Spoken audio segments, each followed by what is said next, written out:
Logistics కదా, రేఖాంశాలు అక్షాంశాలు అంటారు.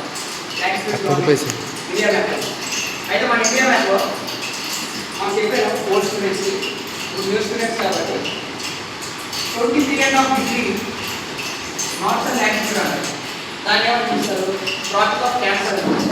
Trophic of cancer అంటే తెలుగులో కర్కాటక రేఖ అంటే మన గ్లోబ్లో 0 డిగ్రీ ఈక్వేట్ అంటారు కదా. ఇది north hemisphere, southern hemisphere 2 parts divide. అలాగే దీని పైన ట్రాపిక్ ఆఫ్ క్యాన్సర్ ఉంటుంది, దీని కింద ట్రాపిక్ ఆఫ్ క్యాన్సర్. ఇది 23.5 నార్త్ లాటిట్యూడ్ అయితే 23.5 సదర్న్ లాటిట్యూడ్ అంటారు.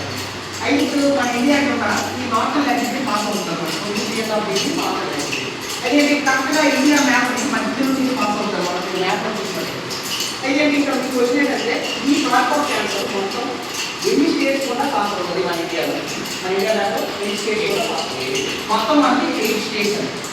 8 స్టేట్స్ కూడా మనకు పాస్ అవుతుంది మొత్తం. ఏంటి? ఫస్ట్ గుజరాత్, ఇక్కడ రాజస్థాన్, మధ్యప్రదేశ్, తర్వాత ఛత్తీస్గఢ్, జార్ఖండ్, వెస్ట్ బెంగాల్, త్రిపుర, బీహార్. దీంట్లో సింపుల్ ట్రిక్ మీకు చెప్తాను టెక్నిక్. మన జిఎంఆర్ తెలుసు కదా, రాజాపురం జిఎంఆర్.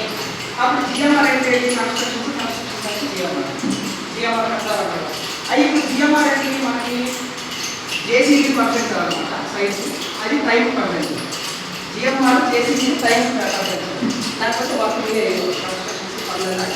కాబట్టి ఏంటి? GMR JCB time perfect. G అంటే ఏంటంటే ఎం అంటే మధ్యప్రదేశ్, ఆర్ అంటే రాజస్థాన్, జే అంటే జార్ఖండ్, సి అంటే ఛత్తీస్గఢ్, పి అంటే వెస్ట్ బెంగాల్ అదే బెంగాల్, టీ అంటే కూడా, ఎం అంటే బీహార్. ఈ జిట్టి ఏ విధంగా అడిగినా సరే నేను ఈజీగా ప్లాట్ చేస్తాను. అది గుర్తుంటుంది.